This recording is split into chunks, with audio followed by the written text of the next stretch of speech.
আমাকে হাইজ্যাক করে নিয়ে যাবে, আর একটু ঝাড় খাবে না, তা আবার হয় নাকি? আমি? হ্যাঁ, তুমি তুমি তো আমাকে হাইজ্যাক করলে। এখন শোধবোধ হলো তো? চেষ্টা ম্যাম যখন ফুলটা ধরেছিল তখন খুব রাগ হয়েছিল, এখন এই ফুলটা তোমার হাতে।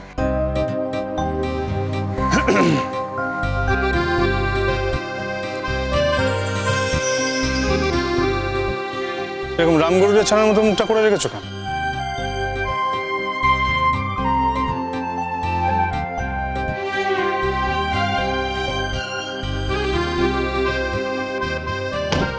কি হলো, দাঁড়িয়ে আছে কোনো? চলো ওঠো।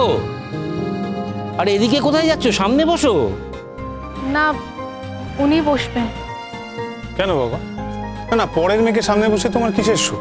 তোমার নিজের ছেলে যাচ্ছে তোমার সঙ্গে। দেখেছো দেখেছো আমার ছেলেটা কিরকম হিংসুটে। ঠিক আছে বাবা, তুমি সামনেই বসে এসো, চলো সামনে বসো।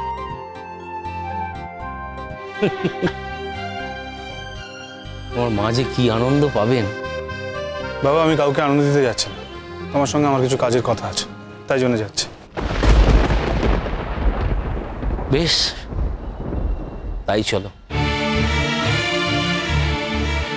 তোমার মায়ের আনন্দটা যদি তুমি বুঝতে পারতে,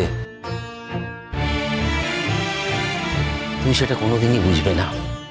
তোমার মা খুব অসুস্থ, আমি খুব দুশ্চিন্তায় থাকি কখন কি হয়ে যায়। আর এমনই একজন মানুষ যে এত করে বলছে কিন্তু কিছুতেই পরীক্ষা করাচ্ছে না, মোহর পর্যন্ত রাজি করাতে পারেনি। তুমি যদি তোমার মাকে একটু বোঝাতে, তোমাকে কখনো না করতে পারতো না, কিন্তু সেটা তো হবার নয়। যাকে যেটা হবার সেটা তো হবে। দেখি আমি যদি বুঝিয়ে সুজিয়ে একটু রাজি করাতে পারি। বাবা, আমরা কি আদৌ যাবো? হ্যাঁ, চল এসো এসো।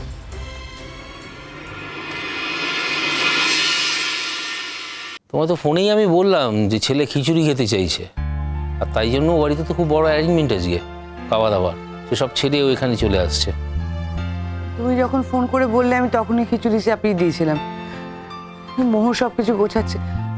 মোহর, তোমার হয়ে গেছে? হ্যাঁ ম্যাম, আমার হয়ে এসছে। আচ্ছা, আমি তাহলে ছেলের কাছে যাচ্ছি, তুমি কিন্তু রাগ করে থেকো না। আচ্ছা শোনো, আমি শঙ্কর নামে একটা পুজো দিয়েছিলাম ঠাকুরের কাছে। তুমি ফুল ওর মাথায় ঠেকিয়ে দিও, আর দেখো প্রসাদ খায় কি খাবে না, আমি তো জানি না। তুমি দেবে না? দেখো, দেয়া নিয়ে কথা, আমি দিলে রাগ করবে তাই জন্যেই খাবারও মোহরই দেবে, আমি না। কেন ম্যাম? উনি আপনার বাড়িতে এসেছেন, আপনাকেই খাবার দিতে হবে। ঠিক আছে, দেখছি। শঙ্খ, শঙ্খ।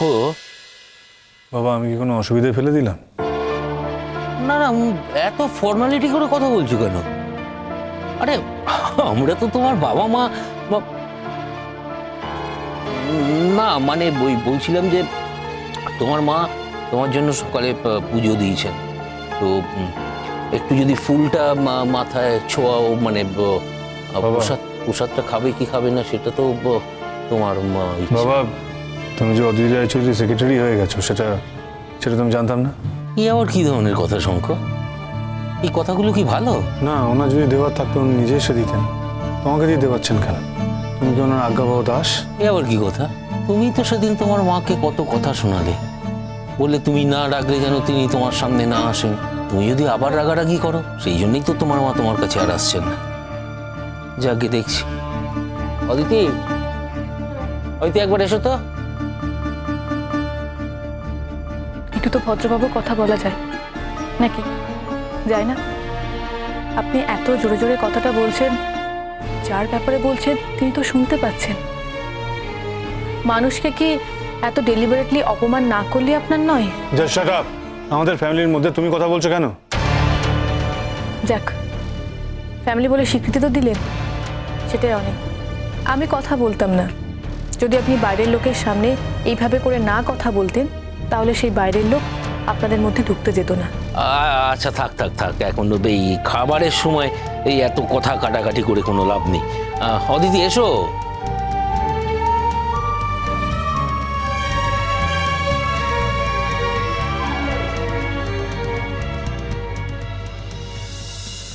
আমাকে ডিরেক্টলি ফুলটা দিতে অসুবিধা থাকলে আমার নামে পুজো দিতে গেলে কেন? পুজোটা কি শুধু ফর্মালিটি?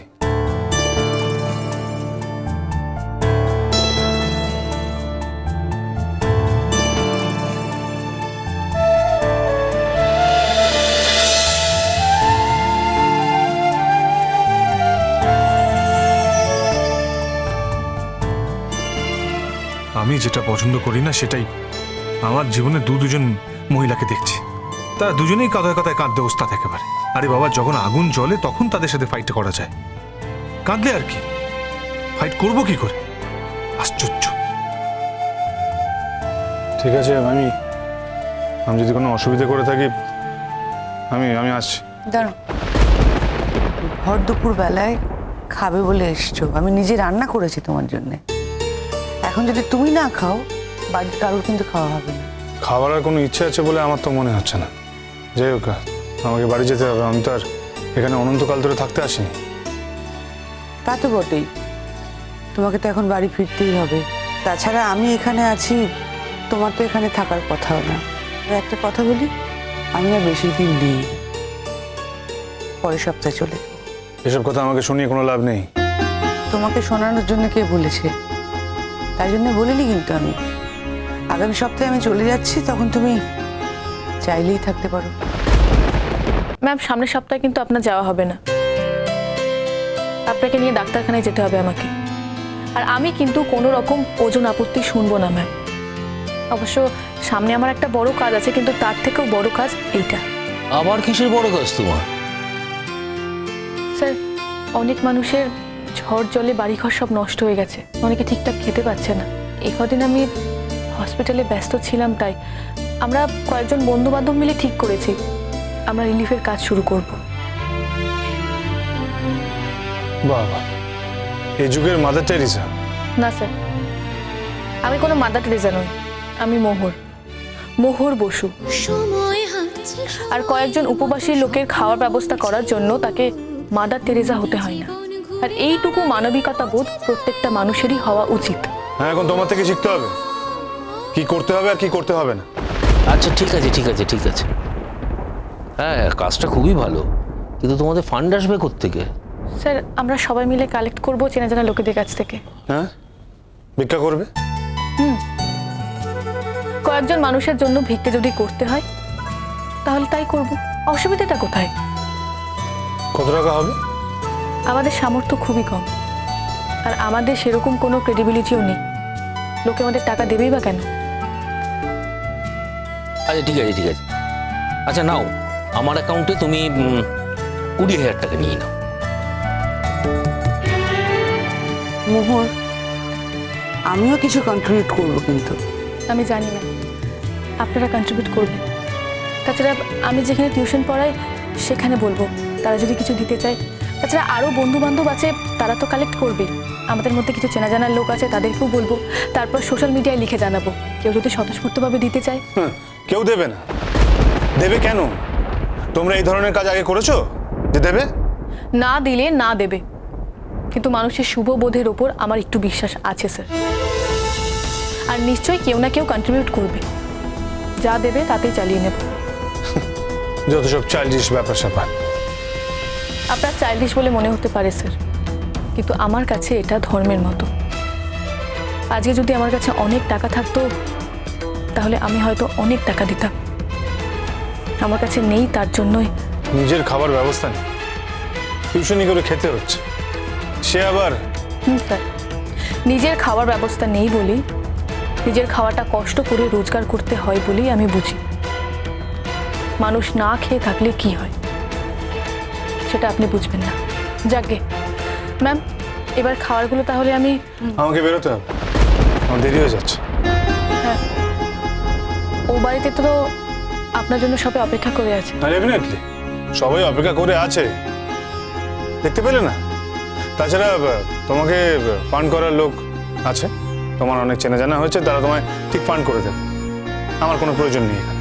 সেটাই তো বললাম, যে কজন চেনা জানা হচ্ছে তাদের কাছেই চাইবো। না না, চাইতে হবে না।